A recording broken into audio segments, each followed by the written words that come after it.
I DNF'd the everlasting. You can yell at me if you want to. Don't throw fruit, though, because you'll only end up hurting your monitor. We're doing a wrap-up of April and May, and I thought I would just get that one out of the way. Because who wants to talk about the thing that you're going to hate me for? If you'd like to know why I DNF'd the everlasting, it's because imagine you have a friend, and this friend has a huge crush on some guy. It doesn't matter who the guy is. You've never met this guy. Yet has a huge crush on this guy. And they tell you that, and you're really excited for them. You're like, you know what? That's great. I really hope that works out for you. I know that crushes are kind of fun and scary, and you should really talk to that guy, and I'm pulling for you. I'm your friend, I'm pulling for you. But they just keep talking. They just keep talking about this guy that you've never met.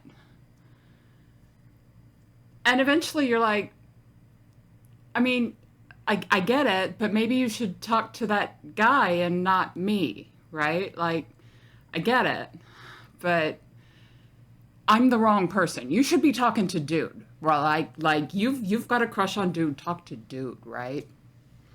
But no, they'd rather talk to you. And then they start telling you in explicit detail all of their sexual fantasies. At this point, it's intrusive.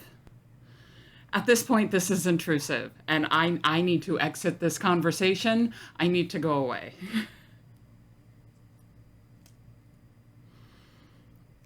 This is why I don't like a lot of modern romance. I understand that you're supposed to relate to the main character. You're supposed to put yourself in their shoes. You're supposed to remember that rush of love at first sight and be all in with them. But I don't relate to that. That's not how that works for me. So mostly when books start telling me all of their explicit sexual fantasies about the other character that I also don't know, it feels intrusive, and I don't like it. Does that mean I'm anti-smut? No, absolutely not. I read smut. I like smut. But if I'm supposed to like you as a character, I need to like you as a character before you start telling me all of your sexual fantasies. If you start telling me your sexual fantasies before I like you, I'm not sure we're going anywhere with that. And I'm just uncomfortable now. Thank you. So modern romance, just not really for me. I think I do like a good romance. I do love a good love story. But usually I need it to wait a little bit longer. I need to already know you and already like you, the character, before we start getting into all that. Otherwise I'm just like, okay, this is uncomfortable. This is awkward and uncomfortable, and I shouldn't be here. This feels intrusive. So I DNF'd the everlasting. I'm very sorry. It seemed like a really good plot. I really wanted to make it through. I made it through until it switched to her viewpoint, and I figured out it was going to be that way for the whole book, and I said, I love you dearly, but I need to leave now. I need to leave. So I DNF'd the everlasting. I'm very sorry. Either way, we can get into all of the other books I read that I did not DNF. I did not DNF the rest. Pretty sure I didn't DNF the rest of these. I don't know. We'll find out as I make it through the list. Either way, here we go. Are you ready? Let's go. We're moving on from that horrible conversation that we can just pretend we never had. Okay, first book, The Burial Tide by Neil Sharpson. I have spoken about this before, and I recommended it as a folk horror. I do still recommend it. This is technically about a woman who wakes up in a coffin. She has been buried. She does not remember anything. There are monsters wandering the island, and all of the people living on the island are not on the up and up. they're not being real forthcoming. Well, they're being very forthcoming, but they're off. They're off. They're not necessarily giving us all of the information that we require. So, yeah, this is folk horror. I do like it. It is based in Irish folklore. It is a good book. I still recommend it if you need a good folk horror, especially if you like Irish folklore. This is a great book. I recommend you read it. It's called The Burial Tide by Neil Sharpson. Okay, second book, Emily Wilde's Encyclopedia of Faeries by Heather Fawcett. This also has a romance in it, but I was fine with it. I liked this romance. I got to know the characters before there was any explicit sexual fantasies. So I did like this. It does have a romance in it. It is, I would call it whimsical academia. It's not dark academia. It is whimsical academia. It is far more funny. It's far more kind of relatable. Dark academia, I don't know. That's not the academia I've ever been in, so I don't. That's not a thing I recognize. So, yeah, I would call this whimsical academia. It does deal with fairies, but these are old school fae. These are not new pretty elves. These are old fae, eldritch fae, who may or may not actually be malevolent. Some of them, I'm sure, are, but for most of them, I'm not entirely sure they grasp your existence or that your existence has any real meaning to it. You are an ant to them. So they are old school fae, and I really like that. And like I said, it does have a romance in it, but I did not hate this romance. Anyway, this is about a lady called Emily Wilde. She is writing an encyclopedia of fairies, and she has gone looking for some fairies that no one has ever really talked about before. Like, they know they exist, but they're not really, they don't have them in the journals. So she's gone looking for them, and she has a co-professor, a guy that she works with who comes with her, and on one hand, he's kind of a lazy ass. He's that jerk dude coworker that you don't really like, but he's also just really a nice guy.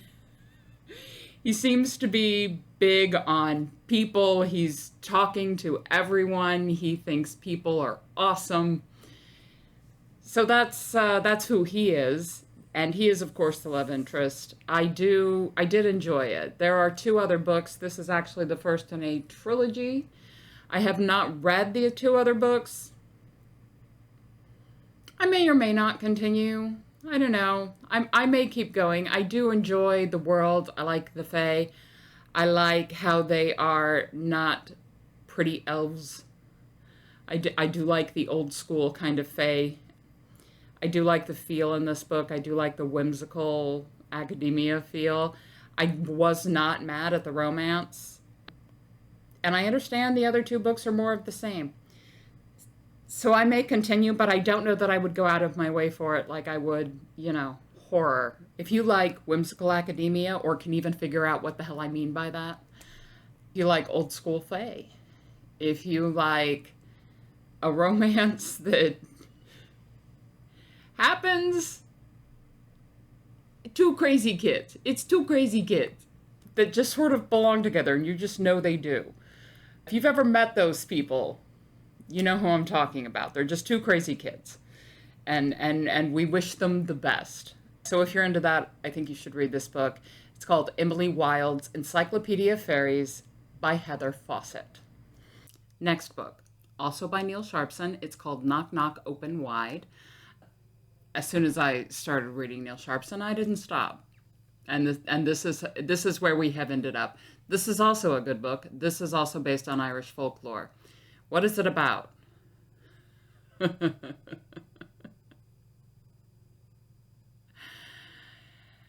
It's about a children's TV show which features a box. And that is both entirely true and absolutely not helpful at all. Yeah, it's one of those. This is a dark fantasy. I'm going with dark fairy tale. Dark folklore. There's a lot of folklore elements. There's a lot of old, real folklore elements. There's a lot of. It is a fantasy, but it's more. It's not really a fairy tale. Fairy tales, at least these days, are not this dark. And yeah, so I'm going with dark folklore. I think that's where I'm going to land. Add horror. Take dark folklore, add a whole bunch of horror, and you end up with this book. This is about two young ladies who meet in college, and it's about a TV show, a children's TV show, which features a box. And it's about so much more than that. It's about so much more than that. It is about power structures that are set up entirely to perpetuate the power structure. It is about changelings. It is about identity. It is about family. It is about love. This features a sapphic, it's not a romance. It's a sapphic love story, but it's not a romance. If you're used to modern romance, it doesn't have really a whole lot of romantic tropes. It has a few. But this is far more grounded. This is far more realistic portrayal of how love actually is work sometimes. It has the highs and the lows, and they're actually working on it. So this is love as a work in progress, which I adore. I loved both of the main characters. It's a lot about how those characters deal with actually being in love when it's no longer fun, when it's not happily ever after, when it still works sometimes. And I really appreciate that. So yeah, this is a sapphic love story, but not a sapphic romance. And again, it is in fact about a children's TV show which features a box. So like, there you go. That's the I just described horror and made it sound silly to you. Because that is all horror. You try to describe horror, it just sounds silly. So I'm just going to go with it. It's about a children's TV show with a box. There's a box. You don't want to know what's in the box. Don't open the box. I really liked this book. I am going to probably read anything else I can find by Neil Sharpson at this point. I am a fan after 2 books. I was a fan after 1 book, but after 2, I can say he's definitely got my number. So definitely going to read him again. That is Neil Sharpson, Knock Knock, Open Wide. She Made Herself a Monster by Anna Kovatcheva. Kovatcheva. I looked up how to pronounce this name. I did. I got like 3 different answers. I'm going with Kovatcheva. She Made Herself a Monster by Anna K. This is historical fiction, dark fantasy, sort of. There's no real fantastical elements in this. This is more of a dark fiction, but it has a lot of dark fantasy feel to it. It is technically about a vampire hunter named Yana, who goes around to different cities and fixes their curses for them. She is a grifter. She knows that she's not actually doing anything. Like, she knows that she is faking it. She believes that she is helping people. We'll get into more of that in a second. But there's another girl. She's an orphan girl. Her name is Anka, and she is the ward of the most powerful man in the village. He's a governor of some sort. Important guy. She is his ward and supposed to be future wife. Which is gross. Yes, that is gross. And she and Yana hatch a plan to get Anka the hell out of there. So this is a story about a bunch of women coming together to help each other out. That is usually considered feminist, even though when men do it, it's normal. I don't know why that is.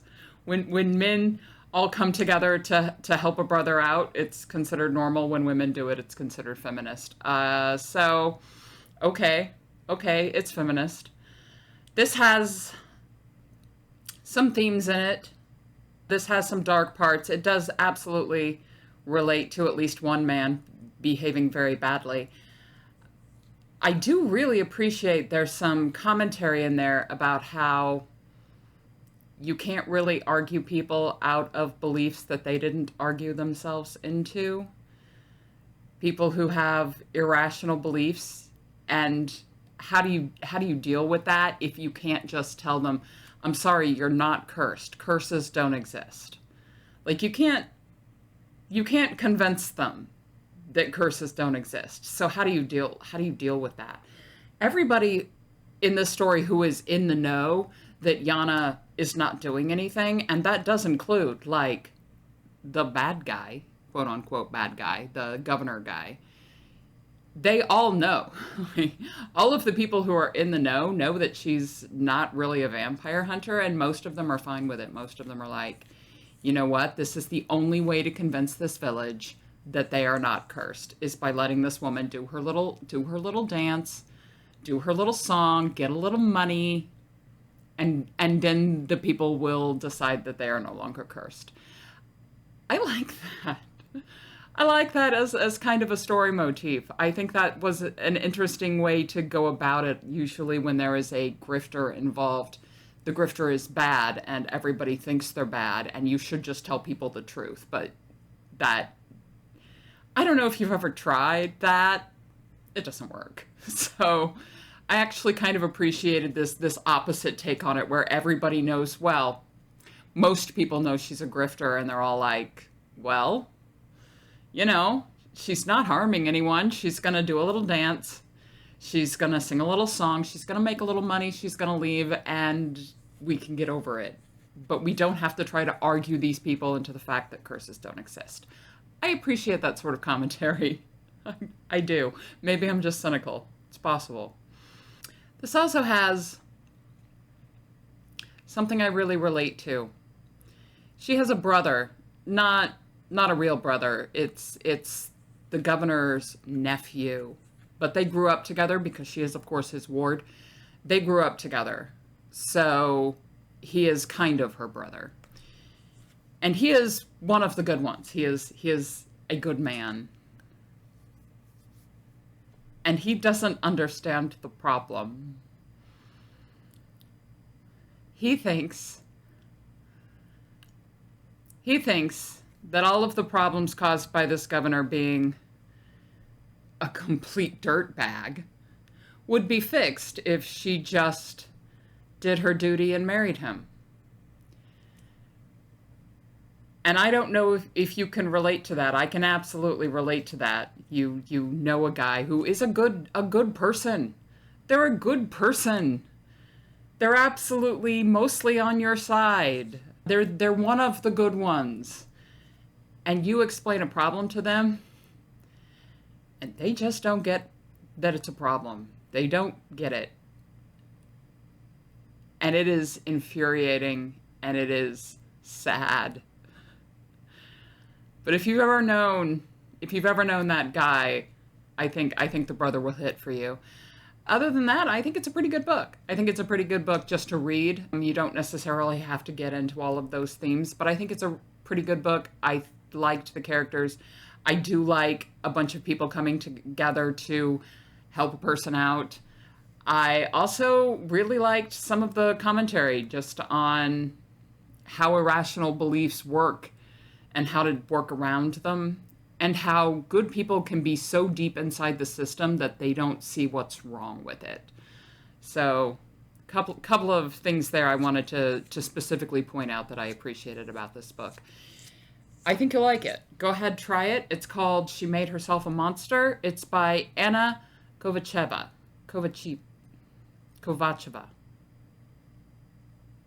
It's either Kovatcheva or Kovatcheva. And I did really try to look this up. I did really try to look it up. I promise. You can tell my hair is drying because it starts like getting bigger and flying away. Our next book is Doppelganger by Naomi Klein. This book, Naomi Klein has a story. If you don't know who Naomi Klein is, she's I don't know. I think she's brilliant. She's a cultural commentator.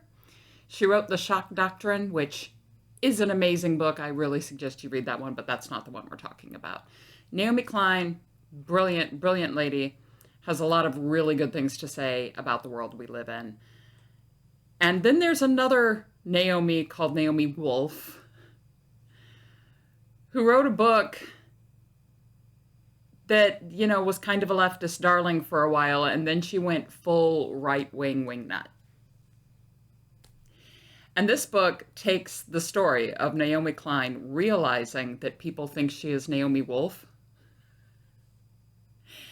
her obsession with Naomi Wolf and everything Naomi Wolf is doing and saying, and her eventual acceptance of the fact that people think that she is Naomi Wolf, and the jokes that come about from it. And you've probably seen them. Every time Naomi Wolf says something bad, you're going to see 14 people in the replies going, "Poor Naomi Klein, poor Naomi Klein." I'm sorry. I don't mean to laugh at it, but it's funny, okay? I'm sorry. It's funny, Naomi. I'm sorry. Anyway, she takes that whole situation and she uses that as a framing device to talk about a lot of stuff in our culture. She talks about right-wing grifters and wellness influencers and how those two overlap and become each other, how one turns into the other. The wellness influencer to right-wing grifter pipeline, as it were. She talks about that. She talks about the anti-vax movement. She talks about how we curate our digital selves, how we have this second person online that we try to present. She talks about branding. She talks about a lot of stuff. She is a cultural critic.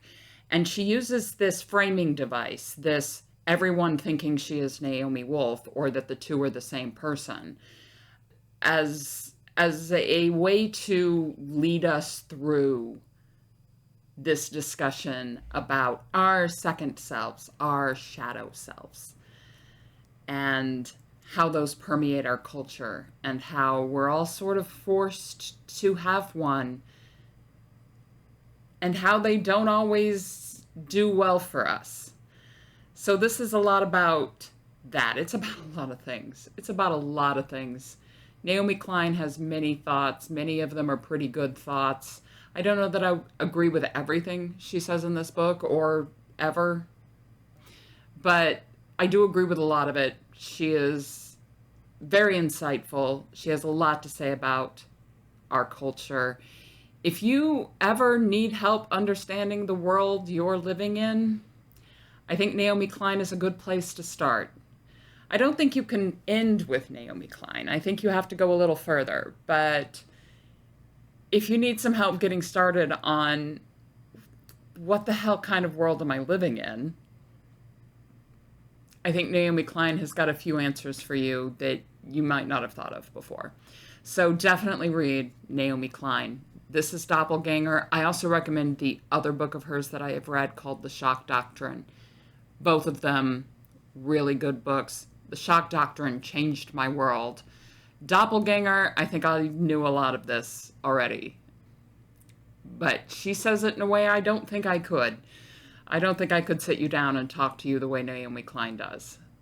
So definitely recommend it. I always love Naomi Klein, even when people are suggesting that she is Naomi Wolf. Sorry. It's still funny, Naomi. I'm sorry. The Incandescent by Emily Tesh. And I need to tell you, I have in my notes here, right here, in full capital letters, it says, "Not an HP clone." It's about Dr. Walden, who is the director of magic at a British magical private boarding school. And it is not a Harry Potter clone. It is absolutely not. It is about Dr. Walden, who is an older woman. I think she's in her late 30s. Either way, she teaches at a boarding school. She does administrative work at this school. She deals with demons. The huge, you know.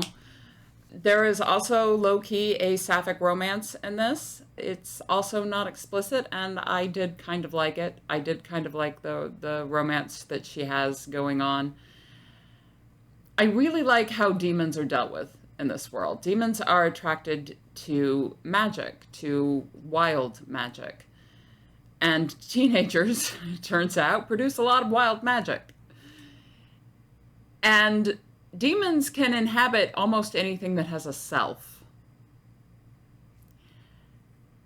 And that means if you have ever personified an object, then a demon can inhabit it. So we're talking the office copier machine. The office copier machine is absolutely possessed by a demon, and it decides to go on strike. And Dr. Walden has to now negotiate with the office copier machine demon in order to get copies. I love that. I love that. I think that's great. She could just get rid of the demon, but that is a losing battle. That is a losing battle because you personify an object 10 times a day, every day. And you're just, every time you get rid of one demon, another one's going to come. So you know what? The ones that aren't harmful, you just leave them. You just, it's fine. She has to negotiate with the office copier. It's fine. It's not harming anyone. You know what I mean? The magical boarding school itself also has its own demon, far more powerful than all of the little demons that are running around inhabiting copiers and clocks, right? Far more powerful. It is attached to the school itself. And this school has been built up for a century, couple of centuries, for a while. It has been built up with people doing protections against this one big powerful demon that is attracted to it. They have tried to move the school, but the demon just goes with the school, and at that point you have lost all of the protections that you had built up in that one area. So they just moved the school back. They have to stay sort of where they are because they have centuries of protection sort of built up against this one demon that is inhabiting the school and waiting patiently for someone to mess up. And there are dumb kids at this school. So, of course, someone is gonna mess up. And who has to deal with it? Dr. Walden. Dr. Walden has to deal with it. She negotiates with the office copier imp. And then she goes and she deals with the very powerful demon that is trying to kill a bunch of people, possess a bunch of people, do some very bad things. Not a Harry Potter clone. I can't say that for sure. I gotta tell you, I have never read Harry Potter. I just haven't. It never occurred to me to read Harry Potter. I stopped reading young adult when I was 10. So like Harry Potter was not in my worldview. Never actually read it. So I can't tell you for sure, but I'm pretty sure. Like, I've seen the movies. And definitely not a Harry Potter clone. This is actually far better, if you ask me. I think Walden is kind of a cool character. I like all of the characters in this. I like the sapphic romance. I love the demons. I love the fact that the office copier has a demon who goes on strike. I love that. That, I don't know. Inner imp. Reviving with my inner imp here. Okay. I would absolutely possess the office copier and then go on strike. I would do that. That is my inner imp at work. Love this book. Anyway, this is a Hugo nomination. So yes, this book is nominated for a Hugo. I think it deserves the nod. I have to be honest, I'm still pulling for the Raven Scholar because Raven. But I absolutely think this deserved the nod. So I'm glad for that. It was nominated for a Hugo. That means more people than just me like it. So you should read it too.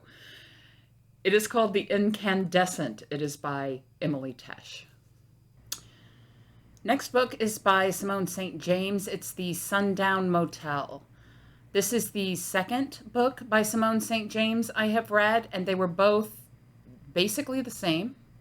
So I think I can say with some certainty that Simone St. James is an airport read. She's an airport read sort of author. Both of the books I have read so far have a young woman, there's a mystery to be solved, and there are paranormal elements. It's exactly what is written on the 10, and that's what you get. It's, again, like most airport reads, it's not surprising. It's not anything that's going to change your world. It's not anything you really need to think hard about. It is exactly what is written on the 10. If you want a story about a young woman solving a mystery with some paranormal elements, possibly ghosts, this book will do it for you. It's called The Sundown Motel. It's by Simone St. James. I do need to give you a small warning. This does involve some men behaving badly. Standard men behaving badly content warnings for you there. Other than that, exactly what is written on the 10. If you need a little bit of a paranormal mystery with a young woman with a little bit of romance on the side, this will scratch that itch. This will scratch that itch. You'll be fine. Eartheater by Dolores Reyes, translated by Julie Sanchez. This is a book about a girl who can eat dirt and has visions of the people connected to that dirt. We don't get real solid answers to that.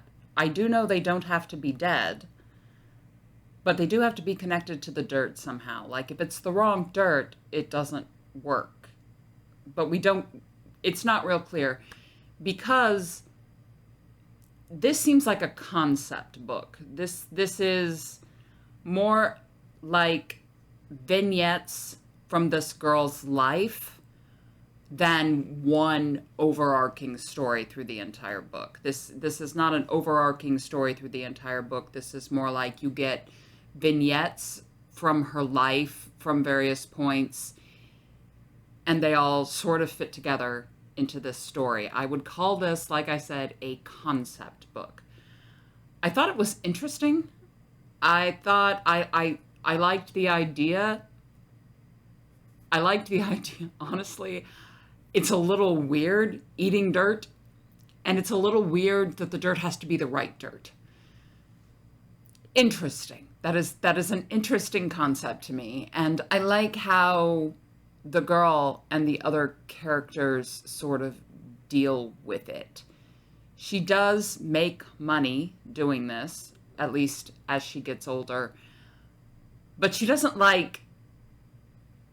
advertise. There's no advertisement. People just happen to know that she is an Eartheater and will show up at her door with jars of earth and offerings.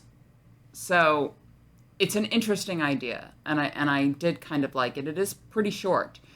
You could probably read this in a long afternoon, but like I said, it doesn't really have one overarching plot. It is more of a concept book where we are exploring this girl, her family, and this ability she has to eat dirt and get visions of people. It is called Eartheater. It is by Dolores Reyes. It is translated by Julie Sanchez. So if that sounds interesting to you, by all means, pick up a copy.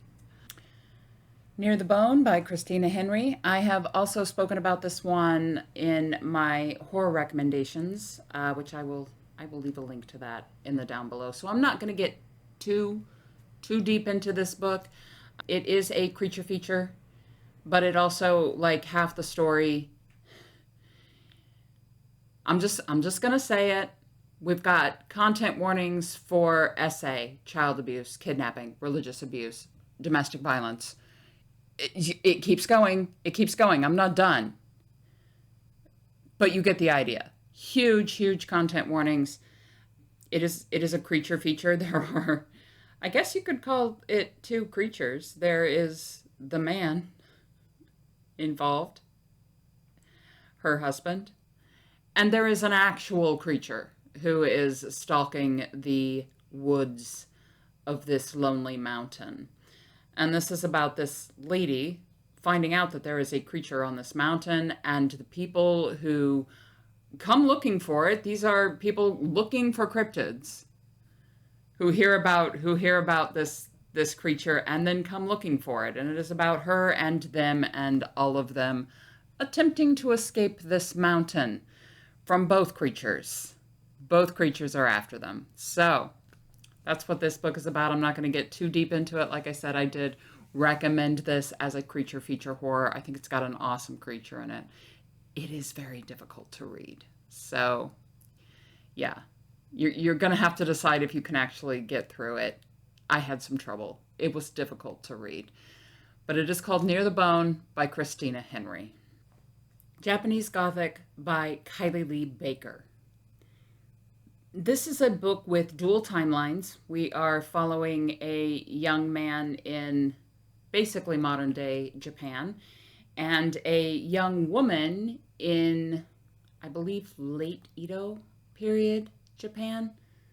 Long time ago. It is after samurai were outlawed, but they still kind of existed. About that period. If you happen to know what that period is. Do you have some years in your head? Do you know? I think it's late Edo. I'm not sure on that one. Either way, dual timeline. It is kind of horror. It's kind of dark fantasy. It starts strong. I think this book started strong. I liked it in the beginning. And then the questions started piling up. I had questions. I had many questions. And usually when I have many questions, this is the sort of thing that happens. I end up like writing. You don't want to know. You don't want to know about. We won't get into that. That's usually what happens when I have many questions. The problem is that Japanese Gothic doesn't answer any of them. There was at one point I looked about how much I had left, and it was very little. I had very little left of the book, and none of the questions had been answered yet. And I'm thinking, we don't have a lot of time. There are a lot of questions on my plate, and we don't have that much time left. This book is not that long. Kylie. Miss Kylie, how are we gonna wrap this up? How are we doing this? Is this gonna be a cliffhanger? Oh God, no, it's not a cliffhanger. It does answer one question and then just sort of sweeps the rest under the rug. It's kind of an all a dream ending. It is not all a dream. That is not the ending of this book. I'm not actually spoiling the ending of this book. It is not all a dream. But it feels like that's how we're dealing with all of the questions that I had. We do answer one question, but it brings up about 40 more. And at this point, it's just a mess. It's just a mess. And at this point, I'm starting to think it was a mess from the beginning, and I just didn't realize it. I was very disappointed in this book. I thought it had a great concept. I thought it could have gone somewhere very interesting. And then I realized that it was just a mess from the beginning, and I didn't realize. Bit of a rug pull, if you ask me. Bit of a rug pull. I was disappointed. Your mileage may vary. The book is Japanese Gothic. It is by Kylie Lee Baker. House of Splinters by Laura Purcell. This is the prologue to Silent Companions. I have recommended Silent Companions as a horror book. I would also recommend House of Splinters as a horror book if you happen to like the Silent Companions. If you've read the Silent Companions and you liked it, this is kind of a typical prologue and kind of more of the same. You do get a few more of the hows and the whys of what's going on in this world, in this universe. But it is honestly more of the same. And if you liked the Silent Companions and you want more of the same, House of Splinters has got you covered. I'm not going to get too far into it. Like I said, it is a prologue to a book that I absolutely do recommend. And if you like that book, I think you will like this one. But I won't get too much into it. It is definitely a recommendation if you enjoyed Silent Companions. House of Splinters, Laura Purcell. The Red Winter by Cameron Sullivan. This is a book about it's about the beast of Gévaudan. And if you know about the beast of Gévaudan, it's quite likely you know it from Teen Wolf. But it was a real thing. Like Teen Wolf changed some things about it, but the beast of Gévaudan was a real thing. There was an actual beast in the Gévaudan area of France. Most people think it was just kind of a large wolf, but we don't actually know. It was a long time ago. We don't really have a body. We did produce a couple of bodies from the big hunt that were large wolves and or dogs. I don't quite remember, but like we don't have actual answers for that, but it was a historical event. It did actually happen. This book puts somebody in that, puts a couple of people in there, and plays around kind of with that as the setting. And this book is more about this guy and this other guy, Antoine, his lost love. It is a lost love book. What can I say? There is a specific kind of Mary Sue. It's not a Mary Sue. It is absolutely not a Mary Sue, because not everyone likes them. It's not that kind of Mary Sue. It's more like tragic sad boy who has world-shattering powers and God is willing to take his calls. But he's very sad and he's very tragic. He has a tragic backstory and everybody is afraid of him or doesn't like him.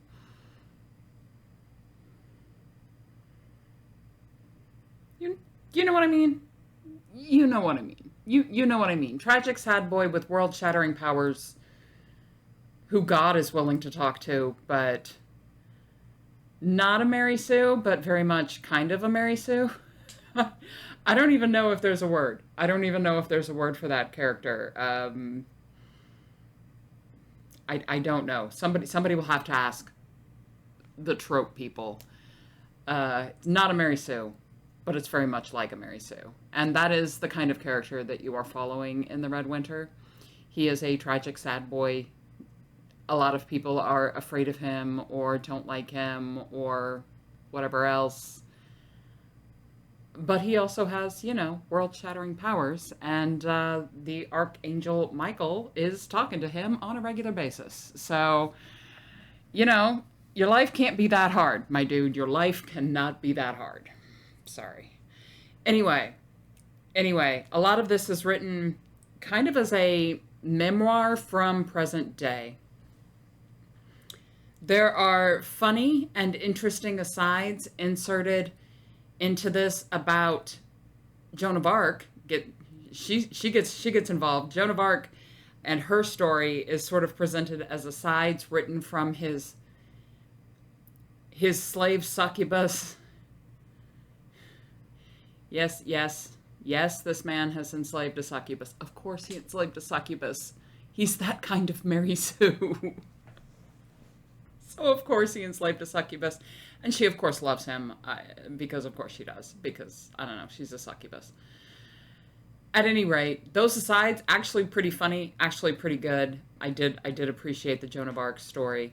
But a lot of this is our tragic, sad boy and the son of Antoine, who has come to find him some years after the Beast of Gévaudan was apparently dealt with. And you get them traveling back to Gévaudan because the beast is back. You have to come back and fulfill this contract that you made the first time. And him telling the son of Antoine, his lost love, all about what happened during the Red Winter when the original Beast of Gévaudan was around and he had to deal with it. So it's sort of a memoir written from present day that looks back to a past time that looks back to an even more past time. It was well written. I thought it was a pretty good book. My only issue, like I said, is that it is this very specific sort of not Mary Sue, but kind of Mary Sue character. Other than that, I thought it was a pretty good book. It did get a little, I think, slow in the middle. Not the middle. I don't know. There was a bit there where I was sort of floating in and out. I was not entirely engaged. Could have just been me. I don't know. But like I said, I think it was a good read. It was a fun read. I did finish it. If I had hated it, I probably would not have finished it. So there you go. It's called The Red Winter by Cameron Sullivan. Last but absolutely not least is The Killing Moon by N.K. Jemisin. And like most of Jemison's stories, in order to give you the one-sentence synopsis, I'm going to have to explain a whole bunch of world building. And I don't think we have time for me to go through the whole book with you. Let's say that dreams have power, and there is a goddess of dreams, and she demands that her followers tithe some of the power of their dreams to the church, and this power is used to heal people, to do various magical miracles, whatnot. And one of our main characters, two of our main characters, are actually priests of this goddess, and a third is a diplomat from a foreign country. And this is about how this diplomat from a foreign country knows too much about something. I won't spoil it. Knows too much about something, some sort of corruption going on in this city-state that follows the laws of this goddess of dreams. And one of the priests is sent to kill her. They call them gatherers. World building. He is sent to kill her. He does not conclude that contract because he thinks it might be in error. He thinks she might be onto something. So this then becomes a book about trying to stop this coming catastrophe. N.K. Jemisin writes beautiful books. I don't know why you need me to tell you that, but she does. She writes beautiful books, and the way she writes them, the world building is so integrated into the story. Everything that happens it is telling you something not only about the characters and the plot, but also the world that we are living in.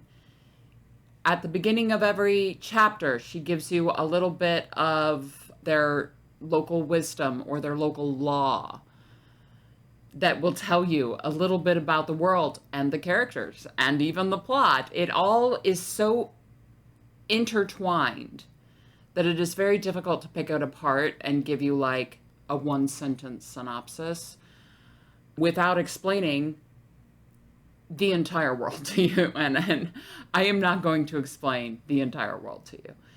It is a beautiful book. It is N.K. Jemisin. I do believe it is the first book in a series. I will continue the series, but I will also say that, like most N.K. Jemisin books, this could be a standalone. There are definitely problems existing still at the end of the book, but these are the same problems that, like any other author, would just let you decide that they'll deal with them, right? Like, oh, those crazy kids will be fine. These are system problems. We solved the big one. The big problem is solved. And any other author, most other authors, would just leave it there and just let you imagine that someday the world is going to be better. N.K. Jemisin never does that to you. She does tell you a complete story. But she can also keep going.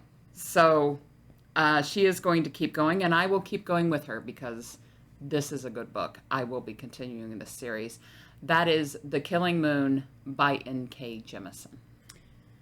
Are you tired yet? Was I talking too long?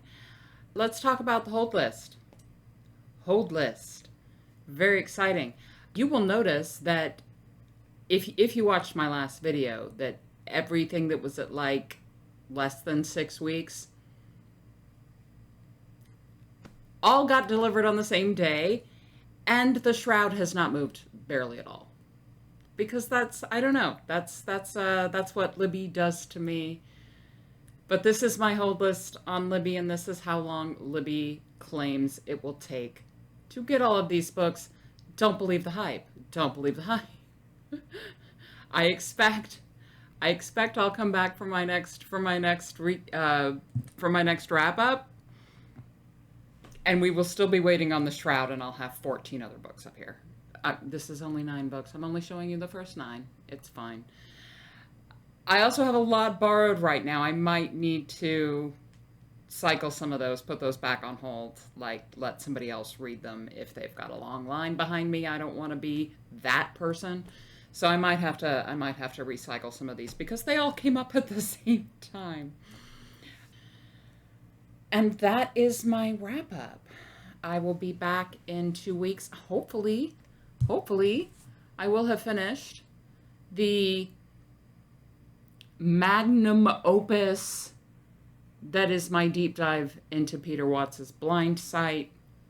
I also plan on, at some point, reading Neuromancer, because there is a TV show coming out about it, and I have somebody who is very special to me who finds Neuromancer to be very special to them. So we're going to dive into that book also as well, coming up sometime soon. But I will see you then. In the meantime, please like, subscribe, talk to me, yell at me. Don't, like I said, don't throw fruit at your monitor, because you're not going to hit me. You're just going to hit your monitor, and I'm very sorry about that.